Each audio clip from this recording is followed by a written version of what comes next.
Europe 1, le 22-30. L'écho du jour.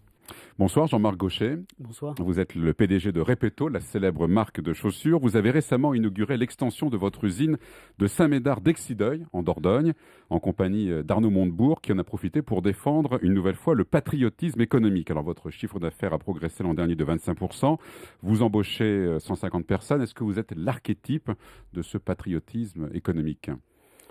Je pense que ce qui a motivé notre décision d'agrandir notre site, ce n'était pour faire plaisir à personne, c'est uniquement parce qu'on avait développé notre activité, qu'on avait des besoins.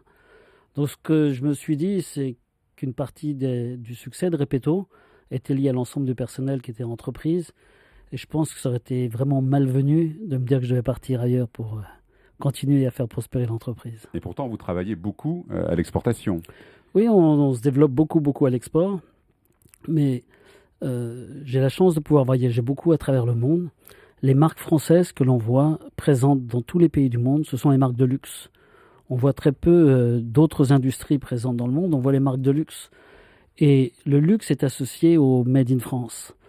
Donc il était d'une cohérence la plus grande de continuer à produire en France, parce que c'est ce que cherchent tous les pays du monde lorsqu'ils achètent une marque de luxe, et que ce soit produit chez nous. C'est pour ça que vous avez choisi le haut de gamme. C'est pas du luxe à proprement parler, plutôt du haut de gamme, Repetto. Non, vous vous situez comment ? Luxe, haut de gamme, c'est la même chose ? Il y a 3 ans, j'ai été nommé manager de l'année de l'industrie du luxe. Bon ben voilà, la réponse est là. Je me suis dit qu'on faisait partie, mais ouais. Non, c'est l'imaginaire de la marque. Nous sommes positionnés comme une marque de danse, une marque de ballet, et le ballet, c'est très haut de gamme. Et la façon dont notre marque est perçue dans plein de pays étrangers, il y a peu de temps, il y a une japonaise qui a été interviewée par une télévision dans notre boutique rue de la Paix, et elle a dit que c'était même mieux que Vuitton parce que c'était plus varié que Vuitton. Bon ben voilà. En tout cas, alors, contrairement peut-être à Vuitton, vous renouvelez fréquemment votre gamme. C'est la clé du succès, ça ? Bien, j'ai un site de production qui existait en France. Donc fabriquer de la chaussure en France, comme tout le monde l'a fait, personne n'a réussi. Donc il y a peu de chances qu'on puisse réussir à faire ça. Par contre, j'ai remarqué que les femmes, lorsque une femme achetait une très belle paire de ballerines vertes, sa copine n'allait plus du tout acheter la verte, elle attendait la prochaine qui allait sortir. Donc ce que l'on a fait, on a renouvelé nos collections en permanence. Donc tous les 2 mois, on ressort une collection nouvelle, ce qui nous permet premièrement de continuer à attirer les consommatrices. Ensuite, ça m'a permis de lisser ma production et de faire travailler mon site 12 mois sur 12. Et ensuite, ça me lisse ma trésorerie, ça lisse les stocks de mes clients, ça lisse la trésorerie des clients, et ça fait revenir les consommatrices dans les magasins. Donc tout ça, c'est un cercle vertueux. Et plutôt que de prendre ça comme une fatalité et me dire que ça allait être impossible, qu'il allait falloir partir en Asie, j'ai essayé de tourner ça en avantage compétitif. Et aujourd'hui, je crois que les consommatrices ont plutôt bien perçu ce que l'on essaye de faire. Alors vous parlez de ballerines, de consommatrices, mais vous avez également des modèles pour hommes, en fait. Bien sûr. Repetto, c'est pas uniquement les avons chaussures de danse. 2 personnages prestigieux.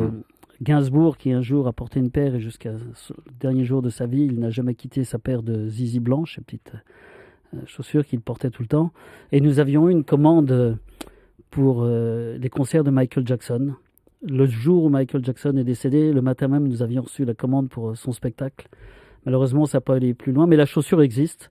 Donc, bien sûr, nous faisons aussi pour les hommes, nous faisons des produits différents des autres marques de chaussures. Est-ce que votre réussite, est-ce que l'extension de l'usine de Dordogne aurait été possible sans l'aide des pouvoirs publics ? J'avais décidé de le faire parce qu'on avait un besoin qui existait et je l'aurais fait. C'est vrai que... Mais ça vous a donné un coup de pouce quand même. Oui, bien sûr, ça m'a donné un coup de pouce. Le démarrage était un petit peu compliqué. Jusqu'au jour, j'étais à Tokyo et à 4h du matin, je reçois un coup de téléphone de monsieur Rousset qui commence à me parler. Il me dit, j'ai appris que vous n'étiez pas le gars le plus facile du monde et je voudrais bien discuter. Donc on a commencé à discuter, mais il me dit, vous êtes où actuellement ? J'ai dit, je suis à Tokyo. Donc il a dit, excusez-moi, mais ensuite il est venu dans l'entreprise et j'avais décidé, j'avais le besoin. Nous avions besoin de former nos personnels. On a eu...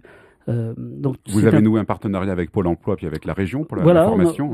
Et sans ça, ce n'aurait pas été possible. Finalement, on crie toujours, les entrepreneurs disent l'État, trop d'État, mais finalement, heureusement, de temps en temps, l'État est là, non ? Je l'aurais fait. Ouais. Je le faisais. J'avais refusé de recevoir un Premier ministre sur mon site de production. Pour cette raison-là, c'est qu'on ne considérait pas Repetto. Mais j'avais besoin de personnel. On se développait. Donc, quand une entreprise se développe, elle a besoin d'embaucher du personnel. Et pour embaucher du personnel, comme on avait besoin qui s'accroissait d'une manière un petit peu exponentielle, il fallait absolument qu'on ouvre ce site de formation. C'était plus facile ensuite avec l'aide du Pôle emploi qui nous fait les sélections qui nous aident. On a le CTC, le Centre technique du cuir, qui est venu nous aider pour tous les cours théoriques.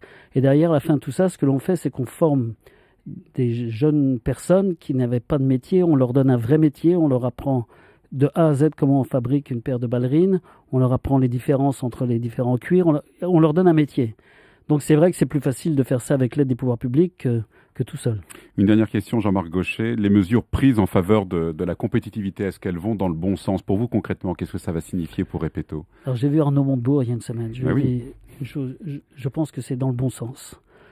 Plus que bon sens, je pense qu'il faut qu'ils fassent tout ce qu'ils peuvent pour pas alourdir le process. Peut-être il y a des chefs d'entreprise qui vont transformer ça en dividendes et vont se mettre l'argent. Ça sera un tout petit nombre. Aujourd'hui, ce qu'on a besoin, c'est d'avoir une règle qui soit la même, qui ne change pas tous les 2 jours. Et ensuite, se dire que les entrepreneurs, leur plus grand plaisir, c'est de pouvoir faire leur métier, d'entreprendre, de développer leur activité. L'argent est secondaire, si l'on parle. Le revenu moyen d'un chef d'entreprise en France, j'aime le rappeler, c'est 2400 €. Donc, ce n'est pas l'argent qui motive tout le monde, c'est la possibilité de faire des choses et d'être libre. Donc, je pense que le programme tel qu'il était proposé par Gallois, s'il va jusqu'au bout, je pense que ça donnera un véritable coup de fouet. Et je pense que les entrepreneurs doivent saisir cette opportunité qui va être une aide pour eux, mais également de pouvoir redonner du travail à tous ceux qui en cherchent. Merci Jean-Marc Gaucher. Merci.